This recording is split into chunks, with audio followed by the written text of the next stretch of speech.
now that we are live here on Real Fridays on Halloween, and I'm the only one who actually I thought you were going to wear a costume. I thought you were going to wear a costume, Rick. Yeah, exactly. Yeah, my son actually chose this for me, which was kind of cool and at the same time kind of humorous. But yeah, no, it definitely brings me back to the seminary days back in 1993. I know. The year Brock was born. I'm gonna hold back the several comments I want to make about that, and ask Jeremy whether that's a hazy IPA or orange juice. Zip Fizz, unfortunately. Soda. I'd like to switch it soon, but it's one of those like powder drinks. Gives me energy. I need energy for this afternoon. Is it caffeine or vitamins or both? It should be B12. It should be. I'm sure there's a little caffeine in it to give you the bump. Here's an interesting fact for our listeners. All those like brain drinks, like the study aids and stuff like that, yeah, crazy at college campuses. Yeah, I did a deep dive on it a couple of years ago. Basically, all of them are blueberries and caffeine. That's it. Just blueberries and caffeine. I mean, they all flavor it and do whatever, but those are the two acting ingredients. Are basically like blueberries are vaguely good for brain health, and caffeine makes you feel smarter because you have more energy, and that's about it. Yeah. So how's that for a factoid on a Friday, Rick? I appreciate it. I think that's great. All those energy drinks are those stimulated drinks are so dangerous. My son, like, he's in 10th grade and he body builds, if you will. He works out all the time, and he started doing one of these sort of pre-workout drinks, and his heart rate went up to like 180 beats a minute. Like, it was just like, and it wouldn't stop, and it freaked him out, and he ended up going to the local emergency care, and the guy's like, well, yeah, it's just totally driven because it's like drinking 15 cups of coffee, and it just totally juices him up. And most of everything, those things included, are built for the 80% population, right? There's always going to be the 10% on either side of the mill, and that it affects differently. Some people, it probably doesn't affect them at all, literally. And then others, it's like, like your son. And then everybody in the middle has like the average experience. And so those things get marketed to the middle 80. And they never, and you find yourself like, I don't know. I like energy drinks. They actually work for me, but that doesn't mean they'll work for everyone. I don't go around recommending them. It's like. There you go. So what are you guys bringing your kids out for Halloween? Just to kind of cover some Halloween stuff before we get into what are you doing with industry news and thinking about dressing up my cat. Does anyone knock at the door of a building in your building? Do you know if you have to be ready for like kids in the building?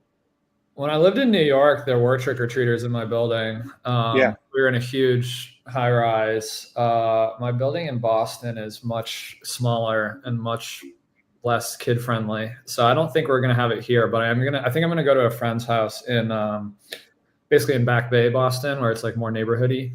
And they're going to have trick-or-treaters. So if we do that, I'll get to give out some candy. Yeah, I've been kicked out for the first time, and it's really hit me hard, Rick. My daughter's 12, and so I'm not allowed to go with her anymore. She's going with her friends. And last year I walked like 1 block away, or like half a block. I was close by and still talking to friends, and the other dads stayed a little bit away, but we were there. Now it's like, you're not coming. So now I'm, I guess, giving out candy at my front steps instead. I don't know. Yeah, no, it's funny because I'm in the same boat. I mean, my 13-year-old wants to go, but doesn't want to walk with me. Wants to go with a friend and wants me to stay probably about a half a block away. Just I don't know, so I can carry the extra candy or something. I have no idea really why. But it's you enjoy the small moments like that because they disappear so fast. Like I always. A couple dads had walked up to me at the last conference I was at, the NBA that we were all at, and they were young dads, like late 20s, early 30s, had like 2 kids, 2 years old, 4 years old, or whatever, and I was telling them, I was like, look, you think that like you have to spend all this time with your kids when they're like 1 year old or 3 years old, it's like the real window is probably like 5 to maybe 11 or 12. Yeah. Like that's the real window, you know, Yeah. because prior to that, they don't really remember anything.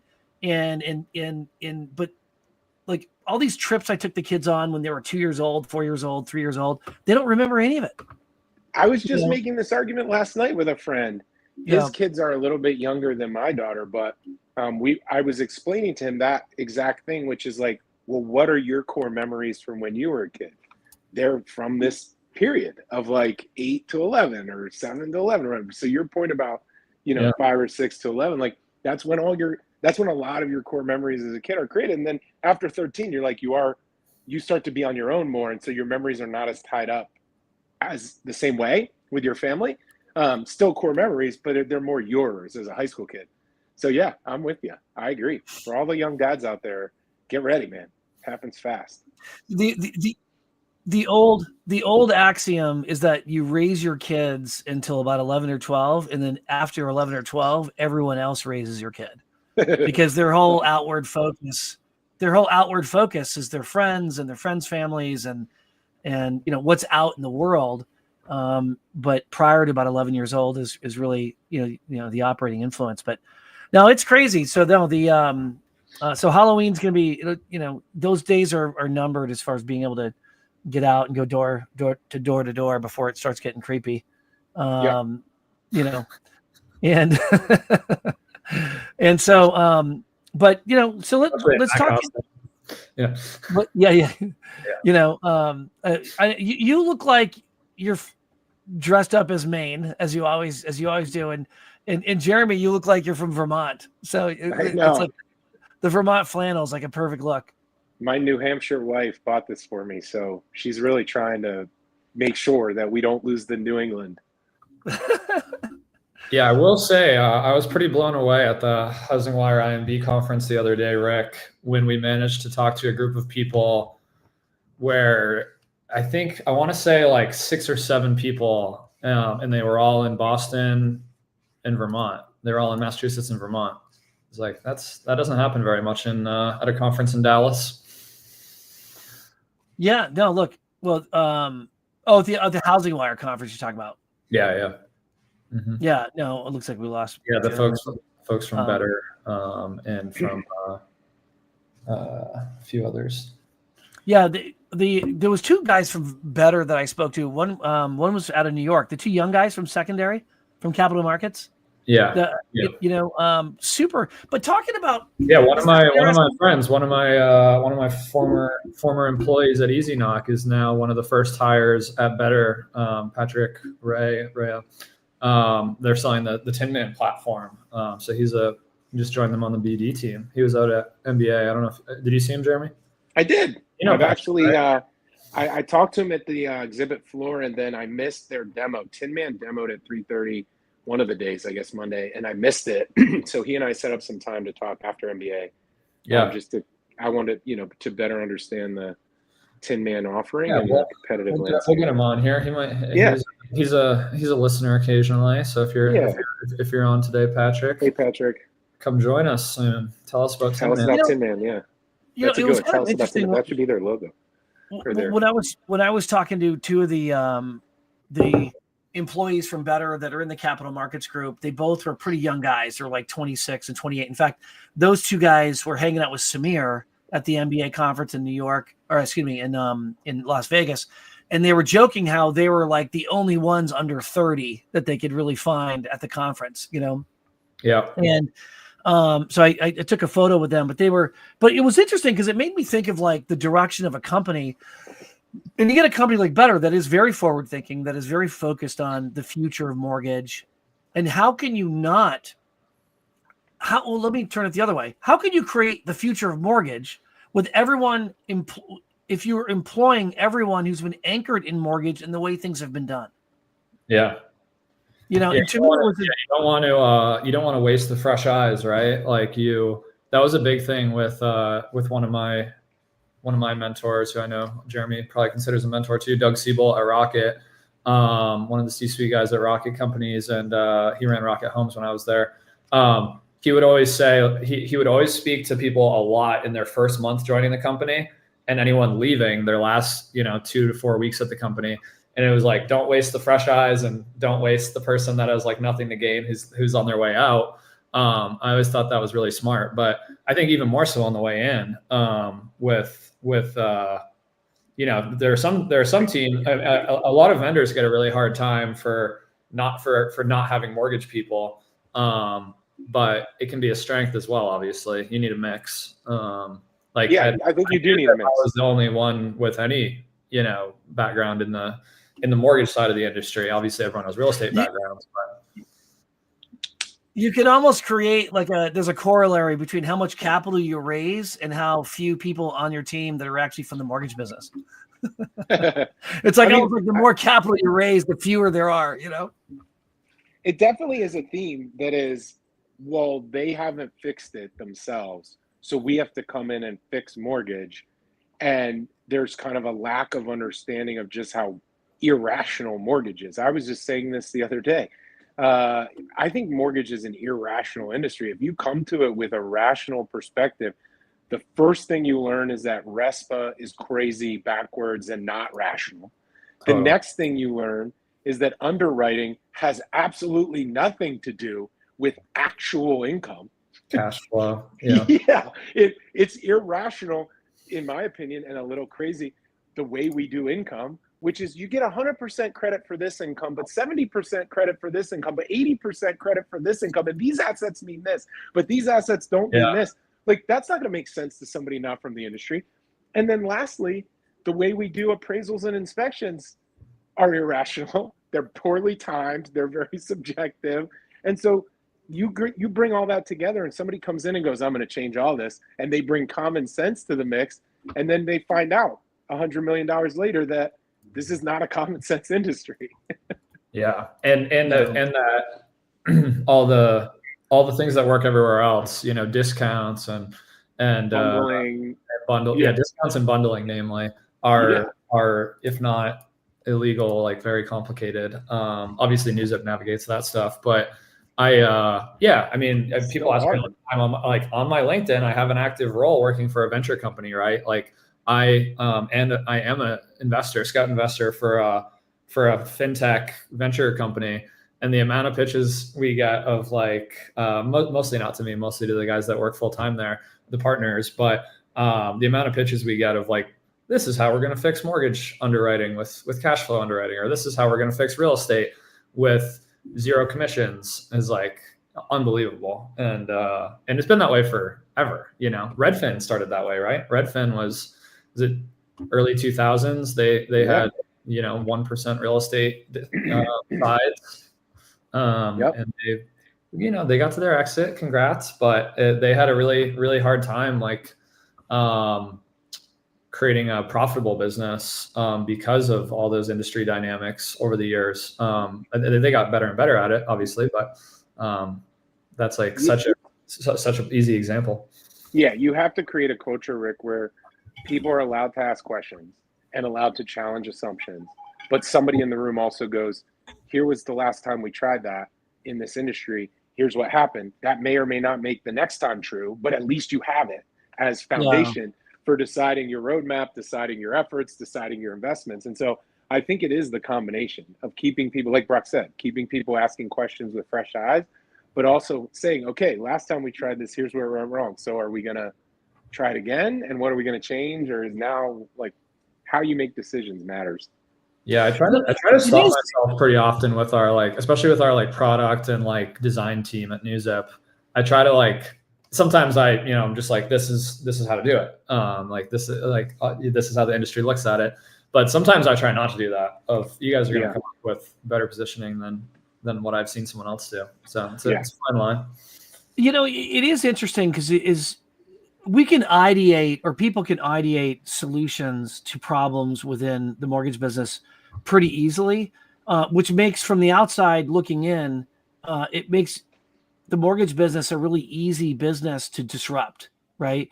The problem is, and we've had this conversation before, Jeremy, where the issue is more of a top-down issue, right? There's kind of the vacuum, the tail wags the dog, in other words. I was having this conversation with an investor, and I'm curious if this is consistent with our conversations, Jeremy. prior to the crash in '08, it seemed like there was a much more free market, which in essence got us into some trouble, obviously, but there was a free market approach to mortgages to some degree, right? There was a much more private capital focus and the way you assess the value of risk to various underwriting sort of scenarios. And so they were very quick to bring to market from the investor to the front end retail originator, different types of products and different types of sort of options for consumers that could get deployed, right? And then when the GSEs went into full conservatorship, all of a sudden, we have a generation of mortgage professionals that are fairly lazy. We pretty much are going to make money where the government, where it's the safest, surest bet to make money, which is basically what FHFA says to the GSEs and what the GSEs deliver out to the market. And then private capital is just kind of relegated to the fringes. And the curious question is, when the GSEs get out of conservatorship, because it seems like that's been an on and off again hot topic. And I think now that from what we can understand from others in the administration, that there's a pretty good chance it could happen in the second quarter or so of next year. And what's interesting is, if that happens, does that bring it back into alignment where all of a sudden private capital, instead of all of us just waiting for the GSEs to deliver a solution, all of a sudden private capital then is looked to saying, hey, if you want to drive more business and more applicable market share in this, or expand the total available market for credit eligible borrowers, then you need to deliver products to the market through these GSEs that have government backstops, and then also maybe some other micro GSEs that have large funds as the backstop to mitigate risk. I mean, starting from the top, as an innovation person, I would love it if the incentives aligned to get more funds and investors thinking about how to test new mortgage products and structures in the market, in the primary market. I mean, for sure, Fannie and Freddie were the only game in town, FHA too, but I'm saying, like, government-backed, federally backed mortgages were the only game in town for a long time. And so nobody could compete with Fannie and Freddie's pricing. It was subsidized before, but it was even more subsidized after conservatorship. And so that subsidy helped the American homeowner, particularly if you already owned a home. You got tremendous benefit from a rate and term refi a couple of times on what is effectively subsidized housing. And now we're going to take that away. The answer is, how much are we going to take it away and on what schedule? If you imagine that full privatization ends conservatorship and means other sources of capital can come in and compete as many GSEs, then I think creativity could flourish in a new data-driven, safe way. But I actually don't think that's what's going to happen. I think what's going to happen is the investments are going to be in tranches, and conservatorship isn't going to end as quickly as we think, but pieces of the GSEs are going to be sold leading up to a true privatization. It'll just be 2 years, it'll be right before the end of the term or however that looks. But they're going to start to sell 5%, 10% here and there starting in December, I think. That just won't end conservatorship, and it'll take a bunch of those to add up, 5 of those to add up to 50% or more, to where then you can start talking about true end of conservatorship, even though 30 or 40% of the GSEs will have been sold. Does that change their behavior? It remains to be seen. Probably not. These are pretty conservative organizations. Does it raise GSE prices enough that private capital could come in and offer something? I don't know, man. It's never happened before in my career, but we're working on it. Yeah. I hope. The question came up in the context of the FICO and Vantage Score rollout. And then the conversation is, how long will it take for capital markets to model out the risk and then to assign value to that risk based on the performance of those loans, right? So you have this sort of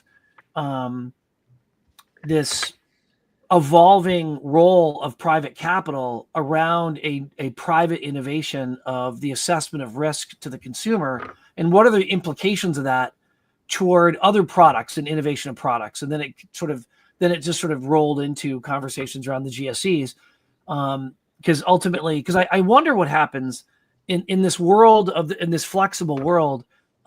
What happens to crib equity? What happens with? I mean, does it all of a sudden where you have these non-QM related sort of products all of a sudden could very well become QM-ish agency products, agency related products. I think I've said it before. I'll say it again. I think the GSE should look strongly at shared equity as a down payment resource, but also because it's private capital offsetting the risk of higher LTV loans, which is what private mortgage insurance does. So I just see it as very agency eligible to be looking at stuff like that. The other thing I don't understand, Rick, to your point, which is everybody always told us that the thing holding back non-agency product and private capital was the inability to understand the risk over 30 years. And they didn't want to roll out a product that 3 years later appears to be higher risk to the system than we thought it would or whatever. But what I don't understand is everybody keeps talking about AI and the capabilities of AI. Can't we just model that out then? Can't we just run 100,000 scenarios of different markets and show that this product treated this way in this market scenario, here's the range of outcomes, and deliver that to the rating agencies? I don't know why it has to be like, oh, well, we need 10 years of credit history on that product in the private markets before the agencies will look at it. It's like, why? We have simulators and scenario builders now with AI that's pretty strong. Can't we just put in the parameters and run 100,000 different scenarios and then show the regulator? Well, what's funny is like the 10 years based on the 10 year, right? And then you have all these modeling around, performance models around 30 years when the markets are driven on a 10-year based performance model, and the average consumer moves within, 4 to 7 years. So why wouldn't it be based on a 4 to 7 year model, performance model? Jeremy never has consistent Wi-Fi. I think he pays half of his Wi-Fi bill every month, so they just curb his bandwidth 50% every month. Yeah, Detroit had all these infrastructure projects going on. I thought they were supposed to have really great Wi-Fi, but Potter's not reflecting that. I know. Ever. I know. This happens all the time. It's so funny. But so I'm curious around how that's going to impact, because we're living in such dynamic times within the mortgage business, and I think we can all agree to some degree that the mortgage business. Well, I mean, I guess maybe this is the question: does the mortgage business look the same in 5 years from now as it does today? And one could argue it probably will, because it looks the same today as it did 5 years ago. Right. Yeah. So, or are there enough disruptive trends right now to make the mortgage business look different 5 years from now? The question I had, Jeremy, was, will the mortgage business look different 5 years from today as it does now? Or does it look the same because it looks the same as it does today as it did 5 years ago? Does your average mortgage executive think that it is a lot different than 5 years ago right now? I feel like they do. I feel like they feel like it. I feel like it's easy for me to say it doesn't feel like it. It's not. Encompass, I mean, look at the LOSs. I mean, Encompass is the same. Encompass hasn't changed since 2011. Yeah. I mean, yes, you can like edit docs and you can append docs and resort documents and there's things you could do that are just minor, enhancements to existing tech. But we do mortgages today. I dare say we do mortgages today the same way we did it in probably 2007 or 8. There's been some enhancements with product and pricing and stuff like that, but not really. I mean, right? Right? Yeah, I mean, it's the biggest change since FICO was Plaid. And Plaid didn't change how you do a mortgage, really. It just effectively changed from only documents to partial documents. And that's how far we've made it. That's where we're at. Just because, prior to Plaid, you had a portal where the consumer uploads their own documents. Their own PDFs, right. And Plaid just automates that and creates a more authentic link. Yeah. A more verifiable link between the source of the document in the delivery. And we've that's delivered not some disruptive innovation. We deliver some disclosures, both pre-application and pre-closing, slightly earlier, a little different. But no, yeah, I think rate lock looks largely the same. I think underwriting looks mostly the same. Yeah. No, 5 years from now, I don't think we look that different, to be honest. We're not doing cash flow underwriting 5 years from now. I don't think we're doing contextual data around alternative payment sources like rent payment that well, probably, maybe a little better, but not well. The only thing I think looks different 5 years from now is top of funnel. I think top of funnel looks different 5 years from now, but I don't think that's fascinating. Is that with all the potential with AI, we still say we're not going to be doing things any differently for the most part. We might do it faster, cheaper, better, more scalable, but it's going to be the same process, faster, cheaper, more scalable. You know what I mean? It's not going to be, the process won't be different. It might be done with fewer people. It might be done, like I said, faster, quicker, better, cheaper, maybe more reliably. But 20 or 30% better. I think you could make that argument. We'll be 30% more efficient in 5 years. Like, maybe. Well, that's really both. I don't know. It's kind of it's discouraging from a technology and innovation standpoint, but also if you're raising capital to try to deploy, it's a good question. It's a good comment actually around how to deploy capital and where to do it under realistic sort of contexts. Yes, sure. I agree. I think the most valuable deployment of capital right now is in retention recapture. If you actually own some of that, you should be dumping every resource you have into protecting it and building it. Build the castle, build the moat, build the defense mechanism. Because if you own some servicing, that is where I would focus my investment, because I think it's going to be a lot easier to keep a loan that you have than it is to get a new loan in 5 years. Call me for the propensity data modeling you need to do it, because Newzip's been evaluating all of them for our various partners, and has gotten really familiar with that data. But yeah, I agree with you, Jeremy. Propensity, I think, is huge. I think we should be doing more around like second liens, renovation, and second homes. Like, I don't think current lenders do enough around those, like, what else are you going to try to do when?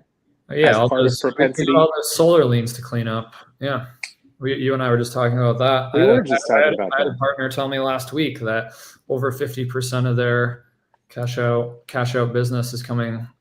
Getting rid of some debt. Yeah, right. He first said like 80%. They're like, okay, in reality, 40 to 50%, but even still, crazy amount from solar liens. Yeah, and these houses aren't getting any younger. The houses we're talking about, with or without solar, like, you got to take care of the solar debt. You got to take care of maintenance. We got roofs coming up. We got HVACs coming up. Like, there's going to be a whole generation of houses that get passed down from one generation to the other. Some portion of those will transact.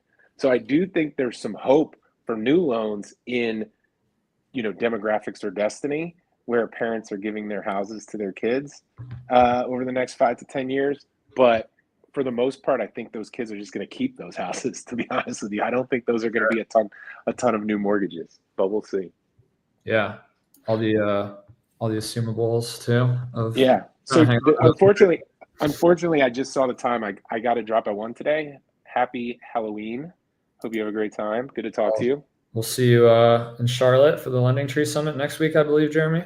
See you on Monday. All right. Sounds good. All right. So, later. Hey, Brock, can you hang for a minute? Yeah. What so the Lending Tree Summit, so what's that's not the innovator tech platform, that innovator tech showcase that you guys have won a few times, or like it is that. Yeah. Well, So the Lending Tree Summit is not a super public event. The Lending Tree invites their biggest partners on the lending side and puts in front of them what they call an innovation challenge. And that's what we won 2 years ago. And last year, I think Castle won it, one of the voice AI companies that are starting to see around the industry. But yeah, so there's been some cool, some really cool companies in there over the years, our year and other years. This year we were pitching again as a returning champion of the Innovation Challenge, so that's fun. But yeah, the way it works is it's kind of like there's Lending Tree's talking shop with their biggest buyers, and then they're putting in front of them 4 or 5 vendors, partners that they think are interesting, along with some like economic analysis. Last year they had I want to say the chief commercial officer or something like that from OpenAI come in and talk. It's a pretty like, focused on Lending Tree's core audience, but it's pretty like zoomed out technology conference at the same time. So it's really fun for us. We're a big supporter of Lending Tree. They've been a big supporter of us, frankly, as a startup over the years. So yeah, it's an invite event for their lenders, and they put some innovative tech in front of them, and we'll be one of those things this year. And now, how many people will be attending that conference? If I had to guess, it's like 300, 200 to 500. Yeah, it's one room, not one pretty big room of very particular audience, lending executives at consumer direct lenders. And where is it held at? Is it at their corporate offices, or is it at a hotel in Charlotte? Yeah, they do different locations. They did it at the last one I went to. They did it at the what's it called? The NASCAR Hall of Fame. It was like a NASCAR museum venue in Charlotte. Yeah. I'm actually not 100% sure where it is this year. I think it's in more of a normal conference center. But yeah, Lending Tree has a beautiful office there too. They usually do a lot of their partners, including us, some of the years have gone in early to meet with them at their offices and things like that. And one of our lender partners is having a little reception the night before, so that's why Potter and I are going out Monday. Oh, that's fantastic! I love it. What has anything else stood out in this past week other than obviously the Fed? I mean, Powell has this way of really sort of levying his influence. Yeah. Well, yeah, levying his influence. It's like, hey, we're going to cut rates by 25 basis points, and yeah, don't expect one in December. But hold on. I like all the memes and stuff people are doing. It's like, yeah, I cut rates, but like, don't get excited. It's not going to keep happening. Yeah, I mean, it's end of month, so I've been pretty zoomed in on our own business and hitting our own quotas and goals. But yeah, it seems like for us, it's been a pretty strong October. I've heard from most of our lending partners that it's been a pretty decent October, and start to Q4. My suspicion has been that Q4 this year is going to be pretty decent because there's so much pent up demand for purchase and for refi. And now rates are dropping marginally, so that doesn't hurt. But yeah, no, I wouldn't say anything else. I've been kind of living in our business and not too zoomed out the last few days. I've been on the road for, I don't know what it was, 5 or 6 weeks in a row. This was the first week I wasn't, so that was nice. Yeah, no, that's great. No, it's kind of interesting just focusing on what the market is doing and how it's evolving, right? Because there's at some point in time, I don't even know what a steady state or a consistent mode of operation is for this industry, right? Because there just seems to be so much expansion and contraction in the factors that drive either, to occur. And so, it's very difficult to plan. I agree with you. I think companies like NFM and others are going to have a great fourth quarter.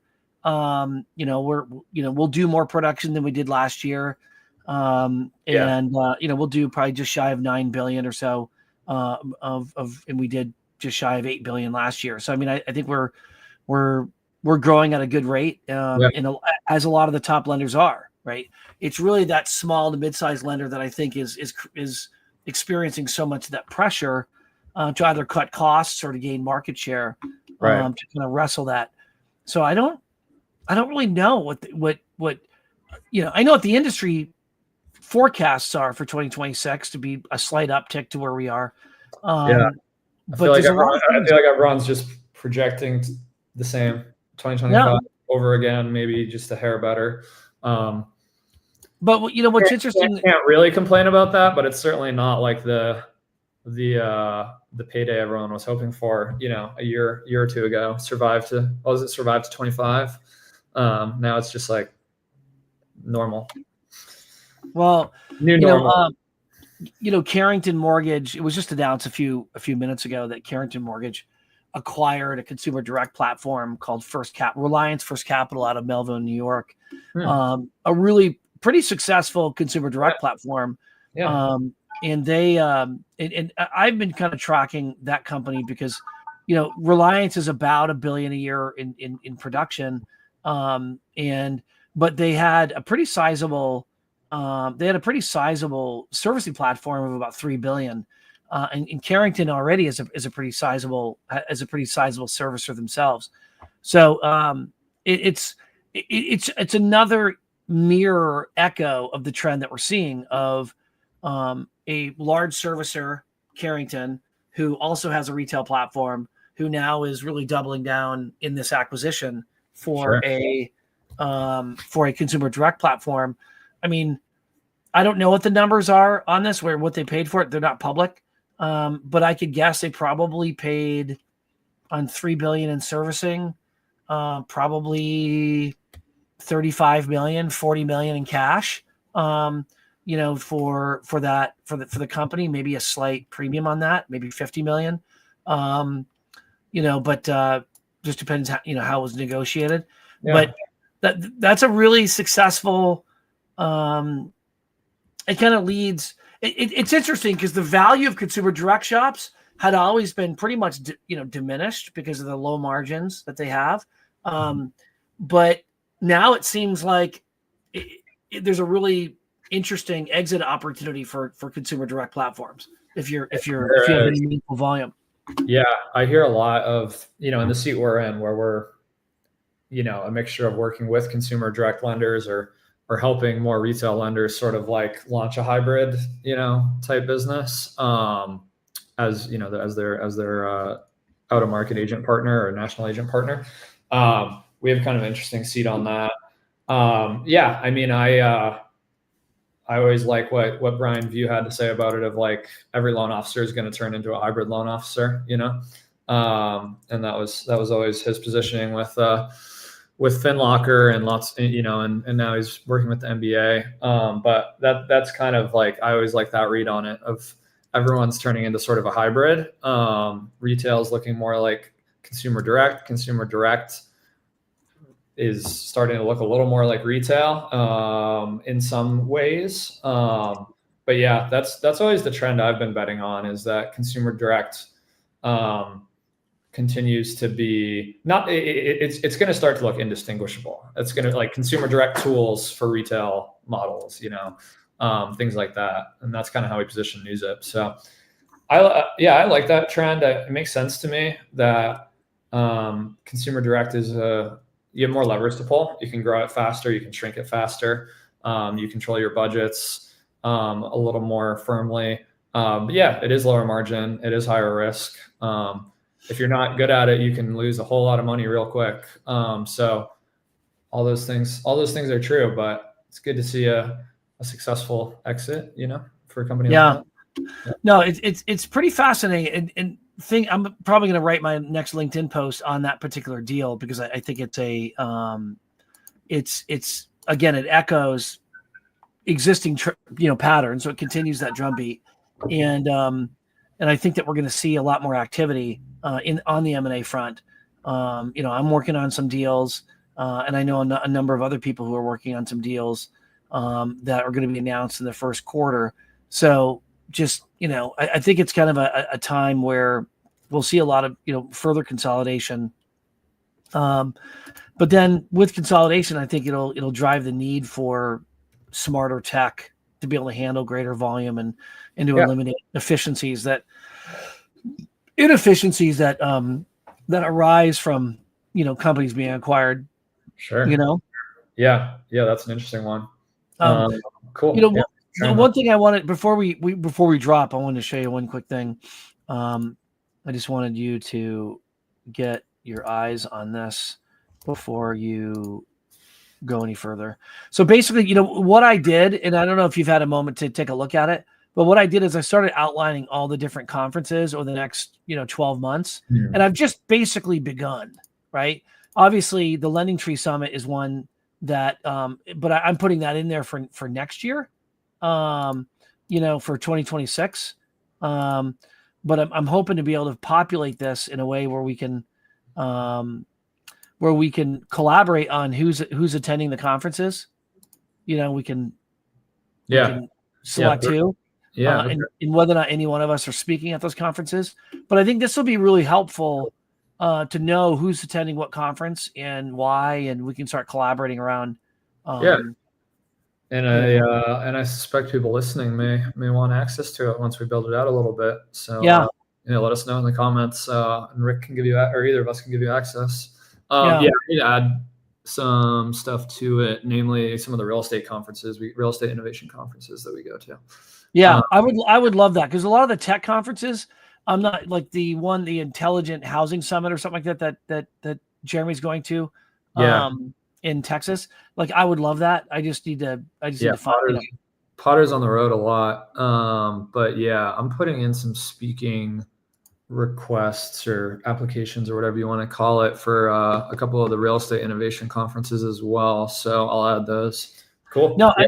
I just would love it if I'd love to know if you're speaking somewhere. I could come and help support you, but B, it's more than likely maybe a conference that I may be overlooking. Maybe there's value for me to attend a conference like that too. Yeah, cool. But the one thing I noticed that the MBA Chairman's Conference is in Cape Neddick, Maine, at the Cliff House. So I love Cape Neddick. Beautiful lighthouses. No idea where that is, but is that north of Portland or south? South. Oh wow, so that's okay. So would you fly into Boston for that, or would you fly into? That's like an hour from Boston. Oh wow, okay, got it. That's like basically York, Maine. Yeah, got it. So I thought of you. I think, or York and Kittery. Yeah, it's like between York and Kittery, kind of. But we'll have to put up the New England. That's a funny spot. That's a really small town. That'll be fun. That'll be beautiful. So we'll have to just populate this, as we come to know it. You know what I mean? Yeah, I gotta find a way to get on that list now that I know it's in. Well, I shared this with you, so you should. I think I shared it with you and Michael and Jeremy. So. Yeah. Okay, sweet. I'll get in there. We'll get Potter in there. Let us know in the comments if anyone else wants to add to it or get access to it. And good stuff. Good deal. Well, happy Halloween, brother, and be safe this weekend, and look forward to seeing you next week. Yeah, and peace be with you. Thank you, brother. Take care. See ya.